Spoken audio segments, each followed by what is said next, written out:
Today we are going to solve question number 4 of exercise number 18.1 metric new book issued by Sin board chapter 18 variation. Question number 4 is हमें क्या करना है, हमें a की value find करनी है जबकि हमें दो रेशोज़ दिए हुए हैं, that is 3a+4 ratio 2a+5 which is equals to 4/3. अच्छा जी, तो सबसे पहले स्टेप जो मैं आपको बता रहा हूँ आपने वही फॉलो करना है according to the given condition. ठीक है, according to the given condition का मतलब ये है कि सवाल के हिसाब से हम आगे प्रोसीड करेंगे. ठीक है जी, सवाल के अंदर ये है कि हम जो कंडीशन हमें गिवन है वो है 3a+4 ratio 2a+5 which is equals to 4/3. इसका मतलब ये है कि ये जो वैल्यू है और ये जो वैल्यू है ये न्यूमरेटर में होगी, ये डिनोमिनेटर में, और ये दोनों डिवाइड होंगे.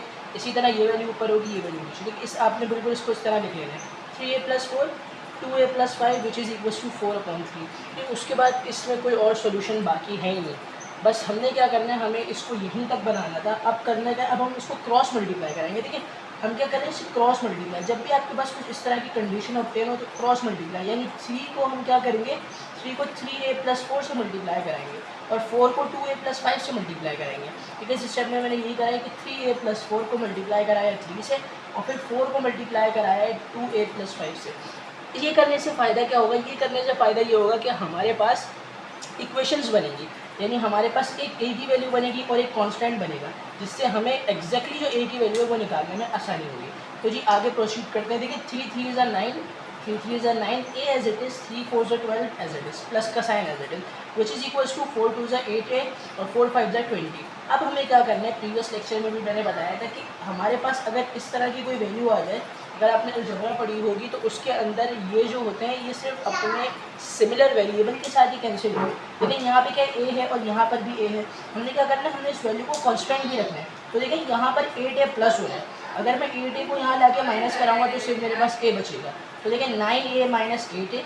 अब क्या करा, अब यहाँ पे जब वापस आया तो यहाँ तो सिर्फ 20 बच गया था क्योंकि 8a में वहाँ ले गया था. लेकिन मुझे इस 12 को भी तो वहाँ कांस्टेंट के पास लेके जाना है क्योंकि नंबर से नंबर माइनस होगा और a की वैल्यू से a की वैल्यू ही माइनस होगी. तो ये हो जाएगा 12 माइनस का 20. देखिए 9 में से जब 8 जाएगा तो 1 बचेगा, तो 1 हम लिखते नहीं हैं. ठीक है, 1 ऑब्वियसली यहाँ होता है, सॉरी 1 यहाँ होता है लेकिन हम 1 लिखते नहीं हैं, हम सिर्फ यहाँ पे a लिखेंगे. अच्छा 12 माइनस 20 माइनस 12 करेंगे तो 8 बचेगा, which is the correct answer. तो ये हमारे पास जो है इसका आंसर है.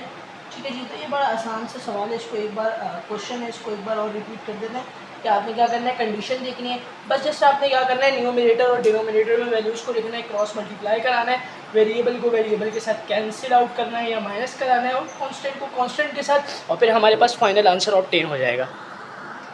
अच्छा जी, अब है question number 5. So question number 5 आपकी स्क्रीन पर है. What number must be added to each term of the ratio that is 5/21 to make it equals to 1/3. अच्छा, इसमें कहते क्या है, हमसे कहते हैं कोई एक हमें अननोन वेरिएबल असाइन करना है अपनी मर्ज़ी से, जिसकी वजह से क्या होगा, जिसकी वजह से ये होगा जब हम उसको कंप्लीट उसका आंसर निकालेंगे वो विच इज़ इक्वल्स टू 1/3. यानी हमसे कहते हैं कि आप क्या करें, एक कांस्टेंट की वैल्यू हमें बताएं जो कि आपने खुद सपोज करना है और वो बराबर है 1/3 की. देखिए तो गिवन कंडीशन के हिसाब से क्या होगा, हमें एक नंबर को सपोज करना है. देखिए हम नंबर सपोज करते हैं, let A be a number, let be a number is A. ठीक है, इसको इस तरह कह लें, इस तरह कह लें, बात एक ही है. हमने क्या करना है, हमने ए को सपोज कराया, let be a number is A. क्योंकि आप यहाँ पे कोई भी वेरिएबल अपनी मर्जी के साथ यहाँ पे लिख सकते हैं, लेकिन जस्ट रिमेंबर कि वो स्मॉल वेरिएबल होना चाहिए और वो कोई वेरिएबल यानी A to Z में से कोई वर्ड होना चाहिए. ठीक है जी, अल्फ़ाबेट. अब क्या है, हमने देखा कि हमने लेट करा दिया. अब लेट कराने के बाद हमने एक चीज़ को नोट करा, उन्होंने क्या करा कि एक कौन सी टर्म 5/21 में ऐड हो जो कि इक्वल्स बन जाए 1/3 के. ठीक है, इसको वेरीफाई भी करके मैं आपको बताऊंगा. देखिए अब हमें करना क्या है, हम क्या करेंगे, हम अपने दोनों रेशोज़ के साथ यानी 5/21 जो कि स्क्रीन पे आपको नज़र आ रहा होगा, 5/21 के साथ 5 के साथ भी प्लस ए कराएंगे और 27 के साथ भी ए कराएंगे.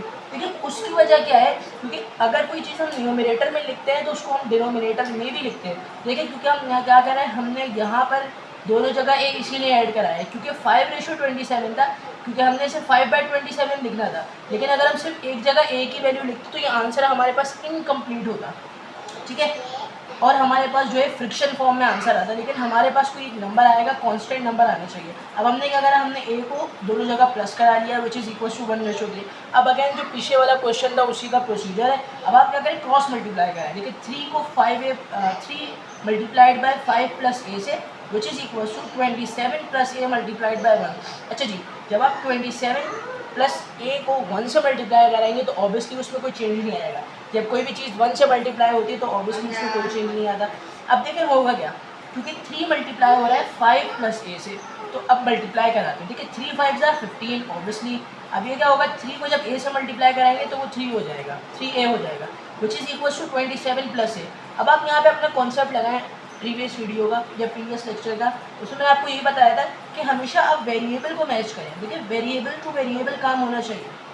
ऐसा नहीं हो सकता कि आप 15 को 3a के साथ प्लस करा दें, दैट इज़ इम्पॉसिबल, ये रूल्स के अगेंस्ट है। हमने क्या करना है, हमने a को a के साथ प्लस कराना है और किसी भी कांस्टेंट यानी जो नंबर 15 कांस्टेंट है, 27 कांस्टेंट है, इनकी कैलकुलेशन हो सकती है सर। अब देखें हमने क्या करना है, 3a और यहाँ पर है a। अब अगर मैं इस 3a को यहाँ लेके जाऊँगा तो ये मेरे पास क्या होगा, जो आंसर होगा वो माइनस में आ जाएगा, क्योंकि ये माइनस का 3 हो जाएगा। तो करते क्या है, 15 को यहाँ ले जाते हैं और a को उठा के यहाँ ले जाते हैं। देखिए a यहाँ पे क्या है पॉजिटिव, जब यहाँ पे लेके आए तो a हो गया नेगेटिव। अब देखिए यहाँ पे 27 रह गया था और 15 यहाँ पे क्या था प्लस, यहाँ पे आगे क्या हो गया माइनस। अब प्लस हमारे पास सिंपल कैलकुलेशन है, 3a माइनस का a जब 3 में से 1 जाएगा, देखिए यहाँ पूछ रही है इसका मतलब यहाँ क्या है 1, ठीक है जी। जब 3 में से 1 जाएगा तो यहाँ पे 2a बचेगा। 27 माइनस 15 जब आप करेंगे कैलकुलेटर से चेक कर लें नॉर्मली तो वो 12 बनेगा। अब देखें स्टेप चेक करें, ये भी इंपॉर्टेंट स्टेप है कि हमारे पास यहाँ 2 मल्टीप्लाई हो रहा है और हमें सिर्फ a की वैल्यू चाहिए।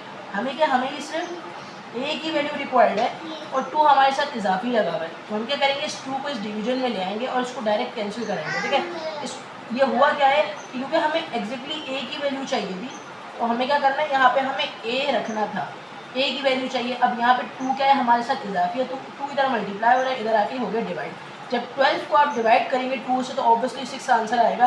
तो a की जो वैल्यू है हमारे पास 6 ऐसा नंबर है जिसको हम अगर ऐड करेंगे तो हमारे पास 1:3 आएगा, ठीक है जी। अच्छा जी, अब जो है क्योंकि मैंने आंसर निकाला था a इज़ इक्वल टू 6, अब मैं आपके लिए प्रूफ लेके आया हूँ कि इस बात को प्रूफ करूँगा कि a जो हमारे पास 6 इक्वल्स a के पास a जो है हमारा जो 6 के इक्वल आया है वो राइट और करेक्ट आंसर है, ठीक है। अब हमें क्या करना है, हमारे पास इक्वेशन थी 5 है डिवाइड बाई 27 है विच इज़ इक्वल्स टू 1/3, ठीक है। इसको इग्नोर करेंगे, मैंने थोड़ा सा गलत लिख दिया था। अब क्या है, a हमारे पास 6 के बराबर है तो हम क्या करेंगे, a की जगह 6 पुट करेंगे, तो 5a की जगह 6 और 27a की जगह 6। अब देखें कि मेरी जो ये वाली टर्म है अगर ये 1/3 आ जाती है तो मेरा आंसर करेक्ट होगा, यानी a एक ऐसा नंबर है हमारे पास जिसको हम जब अपनी रेशो के अंदर ऐड करेंगे या अपनी गिवन कंडीशन के अंदर ऐड करेंगे तो वो 1/3 बनना चाहिए। तो देखें 5 + 6 11 एंड 27 + 6 is 33। अब आप सोचेंगे कि ये 1/3 आओ डायरेक्टली 11 के टेबल से कैंसिल करें, 11 1 से 11 एंड 11 3 से 33, तो 1/3 इक्वल्स टू 1/3 और हैंस ये बात प्रूव हो गई है कि a which is equals to 6 is the right number to be added in this situation to make it equals to 1:3। Hope आपको वीडियो पसंद आई होगी और मेरे चैनल को लाइक करें, सब्सक्राइब करें। Till then thank you and अल्लाह हाफ़िज़।